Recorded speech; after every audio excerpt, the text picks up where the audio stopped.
Wapendwa katika Kristo, tumsifu Yesu Kristo. Kwa mara nyingine tena niwatakie heri ya mwaka mpya na heri ya kuzaliwa Bwana Krismasi. Bado tupo katika kipindi cha Krismasi. Baada ya kusherekea Krismasi, kuzaliwa kwa Bwana wetu Yesu Kristo, baadaye tukawa na sherehe kubwa ya familia takatifu. Tukaenda kwenye mwaka mpya tukimshukuru Mwenyezi Mungu kuona mwaka huu wa 2026. Sasa sherehe inayofuata ni ya Epifania au tokeo la Bwana au Yesu kujifunua kwa mataifa. Kumbe ndugu wapendwa, nikukaribishe kwa tafakari hii ya neno la Mungu. Masomo yanayotuongoza, somo la kwanza natoka katika kitabu cha nabii Isaya sura ya 60 aya ya kwanza mpaka ya 6. Somo la pili, waraka wa mtume Paulo kwa Efeso sura ya 3 aya ya 2 mpaka ya 3 na aya ya 5 mpaka ya 6. Injili ni ya Mathayo sura ya 2 aya ya kwanza mpaka ya 12, na nitatumia zaidi tafakari ya leo kutafakari juu ya somo hili la Injili.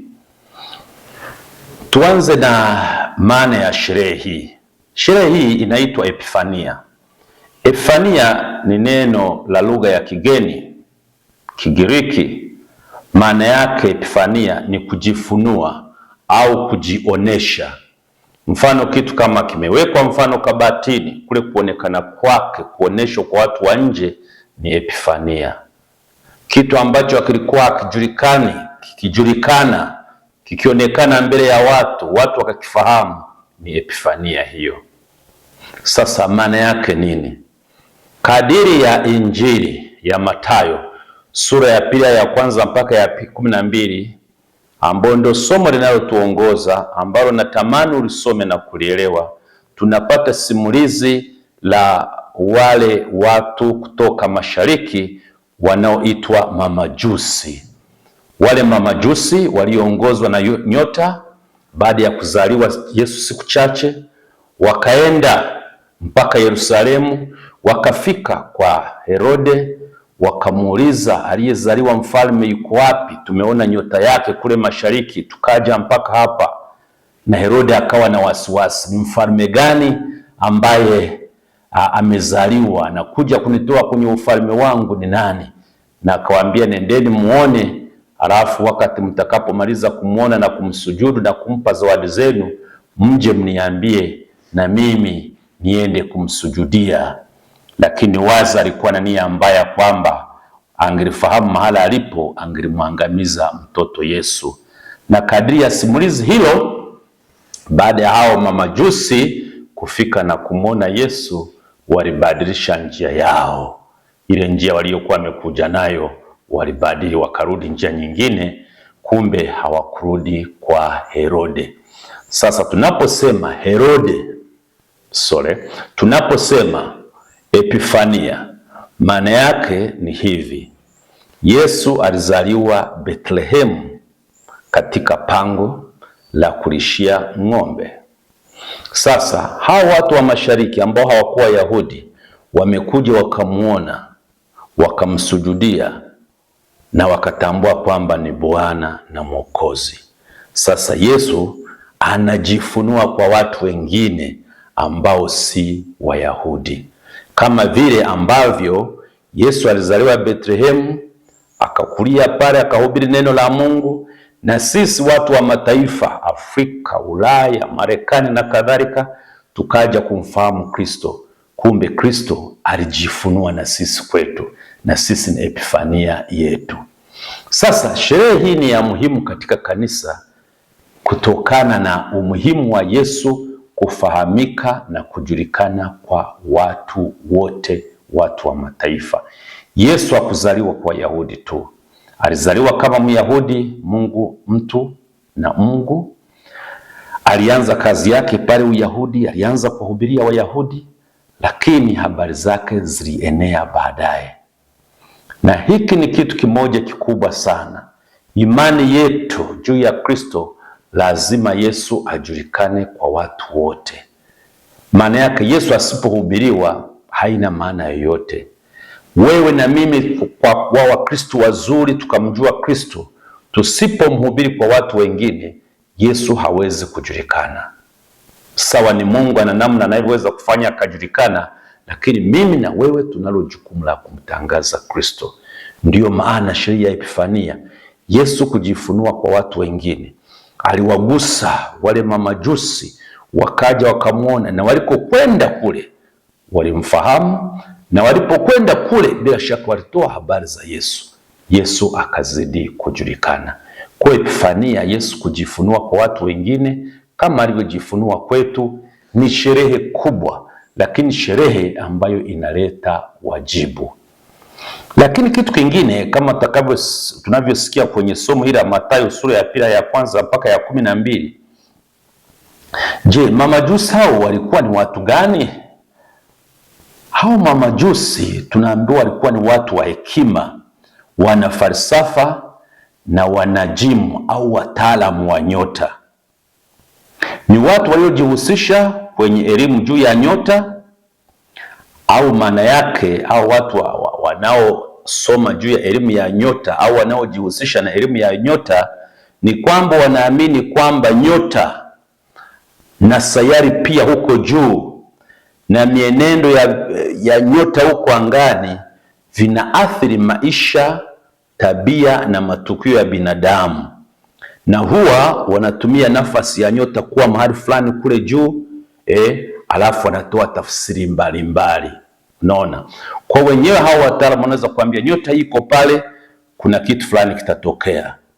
Wanasoma alama za nyota, wana utaalamu mkubwa wa nyota. Kwa walikuwa ni watu mashuhuri, na kipindi cha nyuma huko wakati wa Yesu walikuwa ni watu mashuhuri, watu wenye nafasi ya kipekee katika jamii, na wengine walifanya kazi kwa mfalme kuweza kumtabiria vitu fulani fulani. Sasa hao ndio mamajusi, na hao mamajusi kama ukisoma kwenye Injili ya Mathayo sura ya pili ya kwanza na kuendelea, hawakuwa Yahudi, walikuwa ni watu ambao walikuwa natoka mashariki. Watu wengine wanasema walitoka Arabia, watu wengine labda Uajemi au Babeli, mashariki ya mbali, ambao waliongozwa na nyota. Kumbe hao watu hawakuwa na Biblia, hao watu hawakuwa na maandiko ya Agano la Kale kama Mafarisayo, lakini walikuwa na moyo unaotafuta.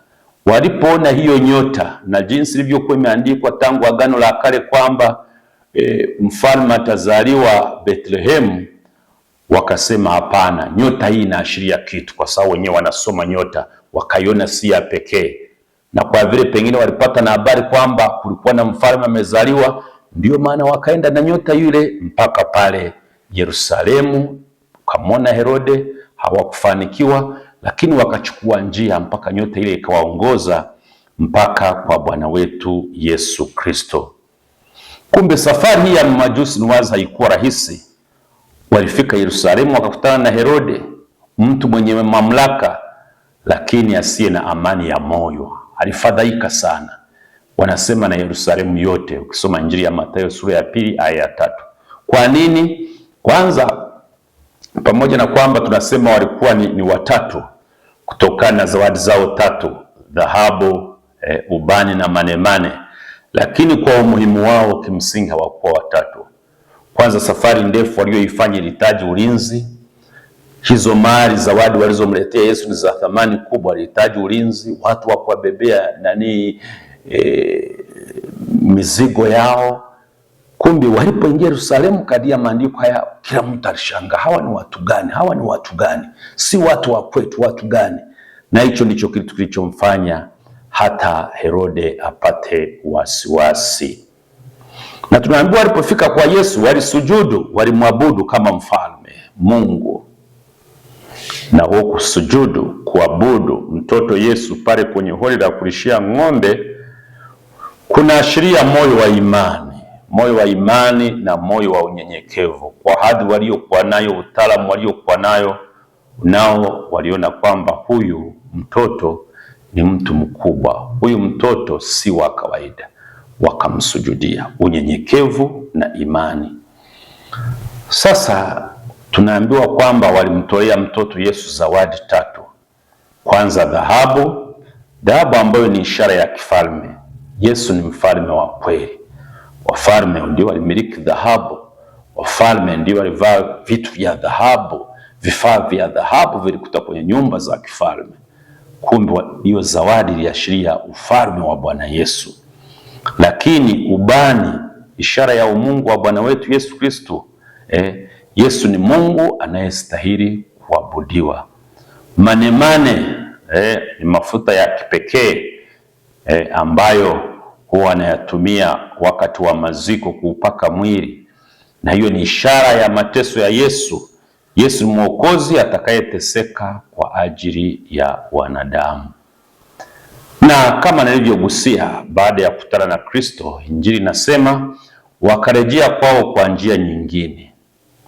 Hii ni sentensi fupi sana, wakarejea kwa njia nyingine, lakini ni nzito sana. Na kumbe nitumie nafasi hii sasa ya tafakari kueleza ni nini tunachojifunza kutokana na sherehe hii ya Epifania au ya Bwana kujifunua kwa mataifa. Na ninaanza na hicho hicho cha wao kurejea kwa njia nyingine. Papa Francisco, mkumbukwa, alisisitizia sana sentensi hii, na alisema kwamba, alipenda kusema kwamba kukutana na Yesu kuna dai mabadiliko ya maisha. Hakuna epifania bila toba. Kwa Papa Francisco, Mkristo asiyebadilika baada ya kukutana na Kristo bado hajamwona Kristo kikamilifu.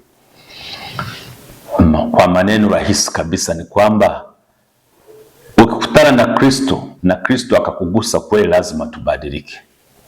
Maisha tuliyokuwa tunaishi lazima yabadilike. Na ndiyo maana wale watu baada ya kukutana huyo Kristo Bwana, mtoto amelala pale, wakarudi kwa njia nyingine. Hawakurudi kwa Herode tena, kwa sababu Herode angelimwangamiza mtoto Yesu. Wapendwa, Yesu anapojifunua kwetu, Yesu anapotugusa, tubadilike. Yesu huyu mwanga wa mataifa atubadilishe. Tunaweza tukawa tunasali kila siku, tunasikiliza neno la Mungu kila siku, pengine halitugusi, au tunaamua kuifunga mioyo yetu. Tumwache Yesu aguse maisha yetu, na akiagusa kikweli kweli maisha yetu, lazima tubadilike. Mkumbuko wa Baba Mtakatifu Francisco aliendelea kufundisha kuwa mamajusi hawakuwa watu waliokaa mahali pamoja, bali waliondoka wakaacha usalama wao. Walikuwa watu mashuhuri, wasomi, wanafalsafa, wenye nafasi yao katika jamii, lakini hawakuridhika na kukaa pamoja kwamba hapa tu basi tumetulia na kadhalika. Walisafiri umbali mrefu. Ndiyo maana Baba Mtakatifu mkumbukwa Papa Francisco anasema kwamba imani ya kweli kwa kadiri yake ni imani inayosafiri, inayotoka nje. Alipenda kutumia maneno the church that goes forth, yani kanisa linalotoka, linalosafiri. Mkumbukwa Baba Mtakatifu Francisco alisisitizia sana kwamba watawa, mapadre na sisi waamini tusijifungie kwenye nyumba zetu. Padre uko pale parokiani, unasali misa, unabaki tu pale pale, comfort zone, mahali ambapo una amani na usalama. Au wewe mtawa mahali pale. Alitaka kwamba kanisa liwe ni kanisa la mitaani. Kanisa, mchungaji awe na harufu ya kondoo, awe mchafu, ajipake matope kukokota na kwenda kwa ajili ya kumtangaza Kristo. Hiyo ndiyo imani inayosafiri, imani iliyowafanya wale mamajusi wasafiri kutoka mbali, wakiongozwa na nyota mpaka wakamwona mtoto Yesu. Tunaweza tukaridhika na maisha tunayokuwa nayo, ufahari tunayokuwa nao, amani tunayokuwa nayo, na tukabaki pale tulipo bila kumtangaza Bwana wetu Yesu Kristo. Kumbe mamajusi ni mfano wa kanisa linalotoka nje kuwatafuta watu wengine wamfahamu Bwana Yesu. Na hatari ya kubaki bila kusafiri, Papa Francisco mara nyingi alisema hivi: Mafarisayo na waandishi wa sheria walijua maandiko, lakini hawakusafiri kwenda Bethlehem.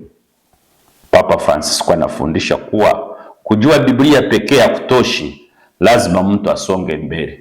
Kusali kwako kila siku na rozari zako kila siku hakutoshi, lazima usonge mbele. Mbinguni hata tungelienda wote wanadamu, hakujai, nafasi ipo. Tusione wivu kwamba mimi nionekane ni mtakatifu na wengine wasionekane watakatifu.